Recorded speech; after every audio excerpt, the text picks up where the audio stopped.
इस दुनिया में, बेईमानों की दुनिया में कोई सच्चा दोस्त मिलेगा। दोस्त अच्छे भी होते हैं, बुरे भी होते हैं, सच्चे भी होते हैं, झूठे भी होते हैं, वफादार भी होते हैं और बेवफा भी हुआ करते हैं। कैसे ढूंढोगे सच्चा दोस्त? कैसे पहचानोगे चेहरों को? ये चेहरे बहुत भोले हैं, ये चेहरे बहुत भोले हैं। सच मानो बारूद के गोले हैं, ये चेहरे बहुत भोले हैं।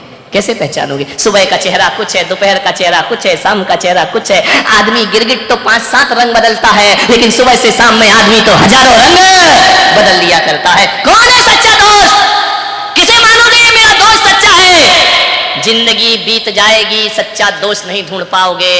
मैं पुलक सागर आपसे निवेदन करता हूं कि सच्चा दोस्त ढूंढने में समय मत गमाओ, सच्चे दोस्त बन जाओ। सच्चा दोस्त अपने आप प्राप्त हो जाएगा यदि हमारे अंदर वफादारी है, हमारे अंदर ईमानदारी है। सच्चे दोस्त बन जाओ, इससे सच्चा दोस्त अपने आप मिल जाएगा। दूसरों में मत ढूंढो, दोस्त भीतर ढूंढने का प्रयास करो।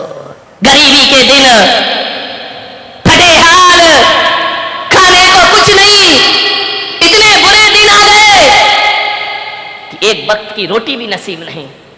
सुशीला पत्नी ने कहा, क्यों ये गरीबी के दिन भोगता है, द्वार द्वार भटकता है, 2 वक्त की रोटी नहीं मिलती है।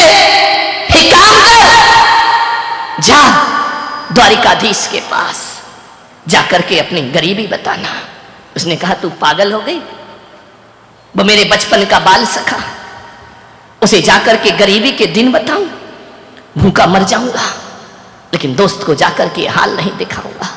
मैं कुछ नहीं मांग सकता उससे, ये मेरी दोस्ती निस्वार्थ दोस्ती है। मैंने आज तक अपने दोस्त से कुछ मांगा नहीं, मैं कुछ भी नहीं मांगूंगा। पत्नी ने कहा, तुम्हारा दिमाग खराब है, तुम गरीब हो, वो सम्राट है। अरे चले तो जाओ, एक बार मिल तो लो, एक बार देख तो लो। पत्नी सही होगी, सही सलाह देगी, पत्नी गलत होगी तो गलत। जीवन को संवारती है पत्नी, ध्यान रखना। एक सही सलाह देने वाली पत्नी मिल जाए तो मैं कहता हूं पत्नी से बड़ा दुनिया में कोई दोस्त भी नहीं हुआ करता है। यदि सही सलाह देती है, बहुत अच्छी दोस्त होती, जीवन की हमसफर होती है। पत्नी केवल भोग की वस्तु नहीं हुआ करती है, पत्नी केवल काम करने वाली नौकरानी नहीं हुआ करती है, पत्नी जीवन की परम मित्र भी हुआ करती है। और परम मित्र ऐसी होती है कि दशरथ के युद्ध में यदि पहिया गिर जाए रथ का, तो पत्नी उंगली लगा करके रथ को युद्ध के क्षेत्र से बाहर कैसे लेकर के आ जाती है। पत्नी भी एक मित्र होती है, ध्यान रखना। जाओ तुम द्वारिकाधीश के पास। उसने कहा, तू देख, ज्यादा जिद मत कर। बोले एक काम करो। बोले क्या? मत मांगना, मिल लो। अब जाने की तो जल्दी मची। मिल लो ये शब्द बड़ा समझ में आया उसके। गया, पत्नी से बोला, देख सम्राट के दरवाजे पे जा रहा हूं। ऐसा भिखारी सा जाऊंगा क्या? देख कुछ कपड़े पड़े हैं क्या? पत्नी भीतर गई, एक मटके में एक अंगरखा रखा था, फट गया, पुराना, लेकिन मन में तो था कि कुछ तो पहन कर जाऊं। पहन के गया। कहानी मालूम है आपको, ऐसा नहीं है कि नहीं मालूम है। अंगरखा बांधा, 3 मुट्ठी चिवड़े रखे, चला दोस्त से मिलने। मांगूंगा नहीं, मन में यही सोच, मांगूंगा नहीं। मांगना तो मरने के समान हुआ करता है, मांगूंगा नहीं। लेकिन बहुत दिनों से द्वारिकाधीश को देखा नहीं। वो क्या जाने द्वारकाधीश क्या है? उसकी नजरों में तो आज भी कन्हैया है, आज भी वही कृष्ण है, आज भी वही कान्हा है जो जंगलों में गाय चराया करता था। वही सोच के जा रहा। गरीब है, तन पे कपड़े नहीं, वो क्या जाने सम्राट क्या होते हैं। वही दिमाग में रख के जाता है, वही कन्हैया मिलेगा, वही कृष्ण मिलेगा। बचपन में चने चुरा कर खाते थे, माखन चुरा कर खाते, वही मिलेगा मेरा दोस्त। जैसे ही द्वारिका में पहुंचा, क्या देखता है? सोने की द्वारिका, इतनी सुंदर। रोज प्रातः जिसकी बीथियों पर गुलाब जल सिंचा जाता है, जहां बेल लताएं लहराती हैं, द्वार द्वार तोरण द्वार बने हैं, रंगोलियां चौक बनकर के दरवाजों पर पड़ी है। हजारों लोग आ रहे हैं, जा रहे हैं। आंख फटी की फटी रह गई उसकी। ये द्वारिका, स्वर्ग जैसी द्वारिका, जैसा लगता है देखकर इंद्र की अमरावती धरती पर उतर आई हो। बड़े बड़े गजराज, अश्वरोही, देख करके आंख फटी रह गई। उसने कहा, पगली कहां भेज दिया तूने मुझे? इतनी सुंदर द्वारिका नगरी, सोने की द्वारिका थी। ध्यान रखना, जिस नाम के पीछे का लग जाए ना, वहां सोना ही सोना होता है। ध्यान रखना। नहीं मालूम द्वारिका काय की थी? सोने की। लंका काय की थी? अमेरिका। सोने ही सोना। ध्यान रखना, जहां का लग गया वहां कंचन ही कंचन है। मानने गया, देखा इतनी सुंदर द्वारिका, आंखें फटी की फटी। पूछा जा करके, राहगीरों से, हो भाई? बोले चल है। बोले नहीं, इतना बता दो द्वारिकाधीश कहां रहते हैं? अरे लोगों ने कहा, पागल, गांव का गवारिया, द्वारिकाधीश कहां रहते हैं? सम्राटों के महल नहीं जानता तू? महल में रहता मेरा कन्हैया, जो गाय चराता था, लकड़ी लेकर के माखन चुराता था गोपियों से, वो महल में रहता है? बोले हाँ। बोले मुझे बता दो, सुबह से शाम हो गई, द्वारिकाधीश का घर बता दो मुझे। किसी ने कहा, वो जो सोने का महल दिख रहा है ना, ये द्वारिकाधीश का महल है। आंखें चौंधी आ गई उसकी, द्वारिकाधीश इसमें रहते हैं। गया हारा सा। जब मित्र बहुत ज्यादा धनवान होता है ना, तो हीन भावनाएं मन में आती हैं। ये क्या पहचानेंगे मुझे? ये क्या जानेंगे मुझे? ये मुझसे बात करेंगे या नहीं करेंगे? द्वारिकाधीश का महल, द्वार पे गया, भैया द्वारिकाधीश से मिलाओ। लोगों ने चला, कहां द्वारिकाधीश? पागल है क्या? शकल देख, अपनी औकात है, फटे पुराने चीथड़े पहना है। वो कह रहा, द्वारिकाधीश से मिला दो, मेरा बाल सखा है। बोले पागल हो गया, पागल खाने में डालो इसको। द्वारिकाधीश और इसके मित्र, ये फटे हाल कंगाल भिखारी, पागल हो गया है। कृष्ण महल में थे, द्वारिकाधीश भोजन को बैठ रहे थे। रुक्मणी ने भोजन परोसा, सत्यभामा पंखा जल रही है। कृष्ण कलश लेकर हाथों का आचमन कर रहे हैं, भोजन के लिए बैठना है। पीतांबर से हाथ पहुंच रहे हैं। खबर पहुंची कि जाओ मुझे मिलने दो। ये शब्द टकराए द्वारिकाधीश के कानों में। उन्होंने कहा, कौन है? सेवक गए, महाराज कोई एक भिखारी आपके दर पे आया है। भिखारी इतना जिद क्यों कर रहा है? पता नहीं महाराज, दिमाग खराब है उसका। क्या नाम है? बोले नाम तो कुछ बताता नहीं। बोले क्यों? पूछ के आओ वो कौन है और कहां से आया है। सैनिक दूसरे दौड़े आए। बोले महाराज एक भिखारी है, आंखों में कीचड़ है, पैरों में पदत्राण नहीं है, कपड़े फटे हुए हैं, एक कंगाल है, मानसिक रूप से विक्षिप्त है, अपना नाम सुदामा बताता है। सुदामा मेरा मित्र। हाथों में कलश लिए थे, कलश फेंका कृष्ण ने। भागे, दौड़े दौड़े भागे द्वार की ओर, दरवाजे की ओर। अरे पागलों, उसे वहां क्यों खड़ा कर रखा है? उसे भीतर लेकर आओ सम्मान के साथ। महाराज आप नहीं समझ रहे ये कौन है? अरे छोड़ो, कहते हैं नारायण कृष्ण। दौड़े दौड़े भागे, पीतांबर नीचे गिर गया। जाके देखा सुदामा खड़ा है। पगले देखा सुदामा ने पीतांबर वस्त्र धारण किए, मोर मुकुट धारण किए, नारायण श्री कृष्ण। राजसी के प्रासाद में द्वारिकाधीश नजरें झुका ली सुदामा ने। कृष्ण ने कहा, मित्र तुम यहाँ कैसे खड़े? क्या हाल बना रखा है तूने? लिया कृष्ण ने और आलिंगन बद्ध कर लिया अपने मित्र का। मान्यवर शायद तुम्हारे रिश्तेदार भी वो प्यार नहीं दिखाएंगे जो प्यार एक दोस्त और मित्र से प्राप्त हुआ करता है। लपेट लिया आलिंगन में। संकुचित है सुदामा, क्या करे इतने बड़े सम्राट और मैं कहां का कंगाल भिखारी।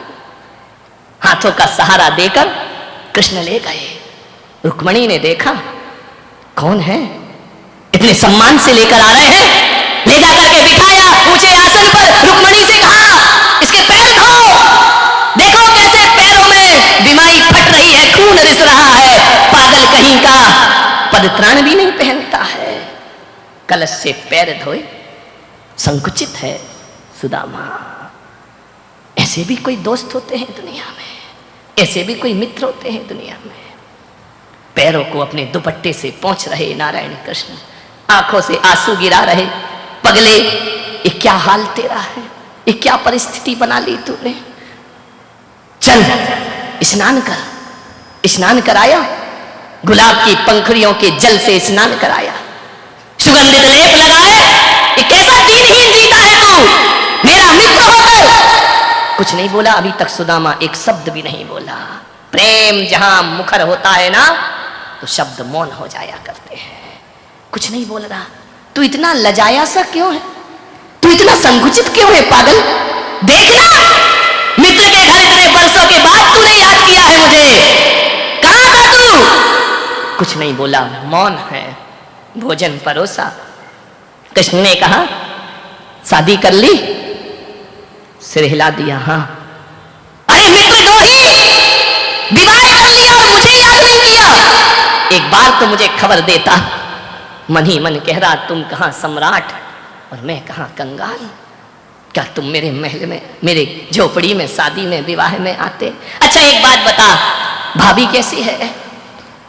तेरे जैसी बुद्धू है या थोड़ी समझदार है? मन ही मन कह रहा, यदि वो समझदार नहीं होती तो आज मैं तुम्हारे महल में आया नहीं होता। बोला कुछ नहीं।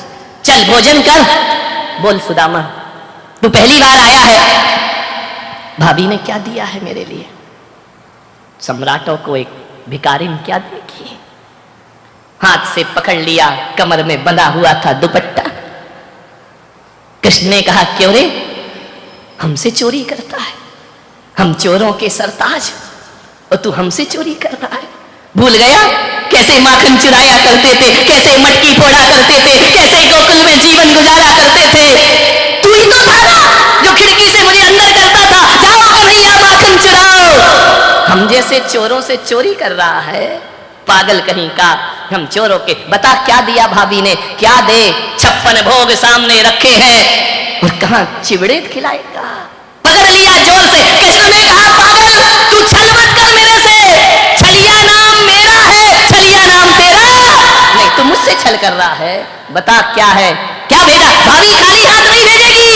एक झपट्टा मारा नारायण कृष्ण ने, बिखर गए सारे चिवड़े जमीन पर। कृष्ण ने कहा, ये भेजा है? बोले हाँ। बोले एक काम कर सुदामा, तेरी भाभी का बना भोजन तू कर और मेरी भाभी का बना भोजन मैं करता हूं। सुदामा ने कहा, नहीं कन्हैया ऐसा मत करो। पहली बार शब्द निकले, ऐसा मत करो, मुझे शर्मिंदा मत करो। कृष्ण ने कहा, पागल है क्या? ये देख मोहन भोग कर, ये 56 भोग कर। जमीन पर गिरे हुए चिवड़े नारायण कृष्ण ने उठाए, एक मुट्ठी खाई, आनंद आ गया, प्रेम बरस गया। दूसरी मुट्ठी खाई और भी आह्लादित हो गए कृष्ण। तीसरी मुट्ठी खाने लगे। रुक्मणी ने हाथ पकड़ लिया, ठहरो, सब कुछ आप ही ले लोगे तो हमारा क्या होगा? इतना प्रेम देखा सुदामा ने, इतना प्रेम, इतना प्रेम, इतना वात्सल्य, इतना स्नेह। मैं आपसे पूछता हूं, आपके रिश्तेदारों में भी इतना प्रेम नहीं मिलेगा जो एक मित्र को एक मित्र से प्यार मिला करता है। ध्यान रखिए, कैसी रिश्तेदारी निभाई नारायण कृष्ण ने, कैसी मित्रता निभाई कृष्ण ने। रुक्मणी ने हाथ पकड़ लिया, ठहरो ना, सब इसे ही दे दोगे तो हमारा क्या होगा? सुदामा ने कहा कि मुझे दे कहां रहे हैं, ये तो जो 3 मुट्ठी चिवड़े लाए वो भी खा। रुक्मणी ने कहा, नहीं प्रभु हमारा भी ध्यान रखो। 1 दिन हुए, 2 दिन हुए, 10 दिन हुए। सुदामा सोच रहा है कि कृष्ण कहेंगे कुछ ले लो, गरीबी मिटा लो। कन्हैया भी काहे को बोलने वाले हैं। बहुत एक से एक कपड़े पहनाए, आभूषण दिए, भोजन कराया, महीने भर हो गए। अब मन तो हो रहा है कि वो पगली क्या कर रही होगी, लेकिन कृष्ण से विदा कैसे लूं? यदि मैं विदा हूंगा तो ये कुछ देने वाले और मांगना मेरे सुख। मैं मांगूंगा तो बिल्कुल नहीं इनसे, सम्राट से। स्वाभिमान से जीते थे सुदामा। एक दिन कृष्ण ने कहा, क्यों रे तू यहां मौज मस्ती कर रहा है महल में, भाभी की याद नहीं आती? रोज आती है, तो जाता क्यों नहीं? अकेली पड़ी है ना वो, जाता क्यों नहीं है? सुदामा ने कहा, जाऊं? बोली जाओ, जाऊं? अरे जाना भाई, कितनी बार पूछेगा, तू आज ही चला जा। सुदामा ने कहा, यार यूं तो बड़ी बड़ी बातें कर रहे थे, मेरा मित्र, मेरा बाल सखा, मेरे ये, और अब कह रहे हैं जा। तो बोले मैं जाऊं? कन्हैया समझ गया कि जाऊं जाऊं जाऊं जाऊं बार बार क्यों बोला जा रहा है, कि जैसा आया वैसे ही जाऊं। बोले पागल जा। फिर मुड़ मुड़ के देखता दरवाजे से, शायद अब द्वारिकाधीश बोल दे कि तू ये ले ले, अपनी गरीबी मिटा दे। मैं जाऊं क्या? अरे तू जाता क्यों नहीं है? चल तुझे दरवाजे तक छोड़ के आता हूं। बड़े नाटक कर रहे थे, आंसू बहा रहे थे, पैर में खून रिस रहा है तो दुपट्टे से पोंछ रहे थे। जाते समय एक रथ से छुड़वा देते, पैदल जाऊंगा उतनी दूर। रास्ते भर संदेह से भरा सुदामा पलट पलट करके देख रहा है, मन में शंकाएं पैदा हो रही हैं कि अमीरों से कभी दोस्ती नहीं करना चाहिए। कैसा कन्हैया, तूने बचपन में भी छला और अभी भी छला, महीने भर बहुत खिलाया पिलाया, जाते समय एक मोहर भी नहीं दी। कहा था उस पागल से मत भेज, महीने भर से इंतजार कर रही होगी, भूखी मर रही होगी, मन में ऊहा पोह लेकर जा रहा है। चलते गया चलते गया चलते गया, पैदल गया, कोई गाड़ी नहीं कोई वाहन नहीं। जैसे ही पहुंचा द्वारिका में, क्या देखता है, द्वारिका से जैसे ही पहुंचा अपने झोपड़ी के पास बड़े बड़े महल खड़े हुए।